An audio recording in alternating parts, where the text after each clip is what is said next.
Il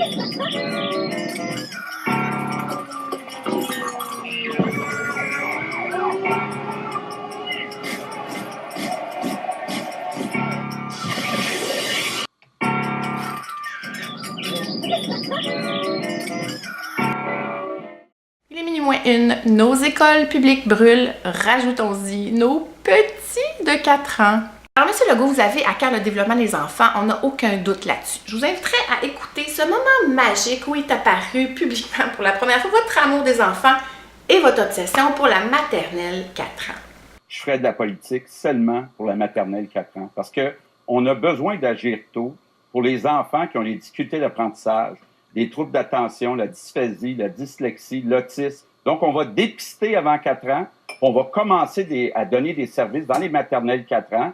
Il n'y a aucun des autres partis qui peut garantir que tous les enfants de 4 ans vont avoir des services. La CAQ va le faire. Vous metteriez votre poste en jeu, Oui. votre siège en jeu là-dessus. Oui. Bon, pour vous enlever un peu de pression, premièrement, ce n'est pas très grave si vous démissionnez. Et deuxièmement, ce ne sera pas la première fois qu'un politicien ne respecte pas ses engagements. Et quelquefois, c'est plutôt une bonne nouvelle. Parce que là, c'est que beaucoup de chercheurs, de spécialistes, de chroniqueurs, de parents se sont prononcés pour dire est-ce que c'est vraiment dans la maternelle 4 ans qu'il faut investir tant énergie, argent et ressources inexistantes? Là, on se répète, mais il manque de place dans des écoles, les toits coulent, il y a de la moisissure, des fois on enseigne dans des roulottes, il manque d'enseignants, le système d'école publique est mis à mal, les profs sont à bout, mais vous persistez.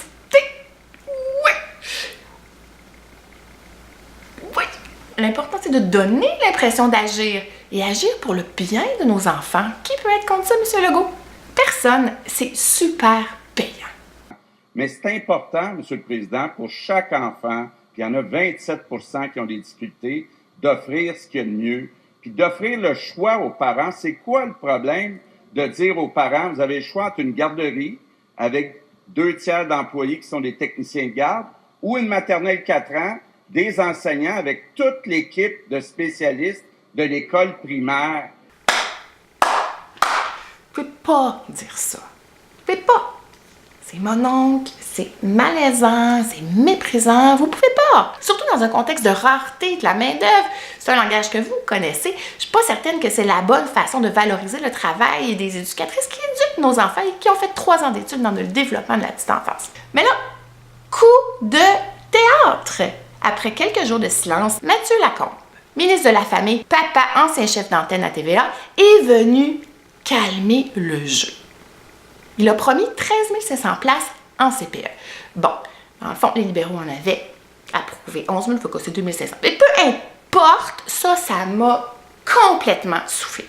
Premièrement, je me suis dit, il s'exprime bien, il n'aura pas besoin d'être coaché en communication. Puis deuxièmement, surprise, il a l'air de bien connaître ses dossiers. Bon, c'est sûr qu'il ne savait pas exactement combien de places il manquait dans les différents services, ni quels étaient les besoins, comment les besoins étaient répartis sur le territoire de la province. Mais ça, c'est la faute des libéraux. C'est quoi le problème encore? Mais le problème, c'est qu'on oublie presque avec cette annonce-là que vous êtes la CAQ et que pour la CAQ, le rôle de l'État en santé et en éducation, c'est de favoriser le marché du travail et de renforcer le capital. Fait que investissons dans la petite enfance précocement parce que chaque dollar investi en petite enfance va rapporter 6 $ en bénéfices économiques plus tard.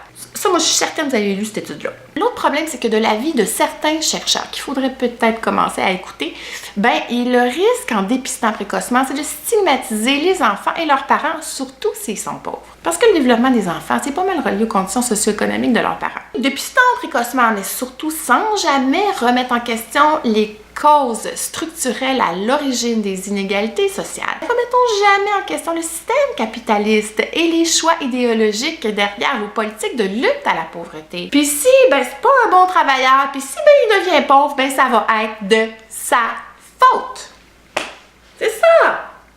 Donc vous laissez le choix aux parents. Ça aussi, c'est payant, c'est le fun, on a l'impression d'avoir du pouvoir. Moi, je pense que ce qui pourrait arriver, c'est que les petits de 0 à 3 ans se retrouvent dans les CPE qu'on souhaite universelles, puis que les enfants de 4 ans, se ramassent à l'école. On ne sait pas dans quelle école qui va leur enseigner, dans quelles conditions, et ça va se faire vite, parce qu'il faut du changement. Puis les parents, tranquillement, vont suivre. Ben oui. Parce que notre société de performance va réussir à nous convaincre que peut-être si on n'envoie pas notre enfant à l'école à 4 ans, il va avoir du retard scolaire ou il va être désavantagé par rapport aux autres enfants. On prendra pas de chance. On n'a pas le temps. On a bien trop d'affaires à gérer. Il faut faire les devoirs, faire les recettes sans gluten, il faut courir, il faut travailler, il faut consommer, il faut travailler encore plus, il faut traîner nos 18 pots au magasin zéro déchet à l'autre bout de la ville. C'est lourd, là! Mais c'est comme ça, on veut le mieux pour nos enfants. Puis peut-être qu'il n'y aura pas de place à l'école où on va absolument envoyer nos enfants parce qu'ils vont prioriser les enfants qui sont rentrés à maternelle à 4 ans. C'est compliqué, là! Fait que même si on sait qu'un petit 4 ans, ben, il n'est pas capable de gérer ses crises tout seul, on va l'envoyer à l'école. Ah oui, à l'école! Ah oui! Pour revenir à vous, M. Legault, en conclusion, je dirais que vous nagez dans les surplus. On nage, nous, dans les surplus. On nage, nous! Fait que dans votre premier budget, qui déterminera vos belles couleurs, ben, au lieu de baisser les taxes scolaires puis de diminuer les impôts, ben, réinvestissez donc massivement dans le système public d'éducation. Et comme vous avez à cœur le développement de nos tout-petits et l'égalité des chances, ben, ça serait le fun que vous attaquiez directement au premier facteur qui nuit au développement des enfants, soit la pauvreté. Ça veut dire aider les familles à se maintenir la tête hors de l'eau. Ça veut dire d'investir dans les services publics. Parce que c'est bien beau de dépister précocement, mais s'il n'y a pas de service public rapide et accessible, c'est un peu gnochon. Ça veut dire aussi donner un salaire décent, d'investir dans les loyers abordables. Puis ça veut dire aussi d'arrêter de mettre du stress sur les femmes voilées et les familles immigrantes. Parce que les petits, les grands sentent ça, le stress, là. Ça a un impact sur le développement de leur cerveau, là, la science le dit. Lisez, Calice. De toute façon, là, faut sortir l'éducation de la politique. C'est comme en Finlande. En Finlande, ils font ça. On sort l'éducation de la politique. Peu importe les partis, on ne touche pas à l'éducation. Comme en santé. En santé, il faut faire ça aussi. En santé, il faut faire ça aussi, là, parce qu'il y a des bullies qui se cachent tout. Migration. Migration, c'est des enjeux globaux, les réfugiés climatiques. Oh boy. L'environnement. C'est faux. On sort tout ça des gouvernements. L'anarchie.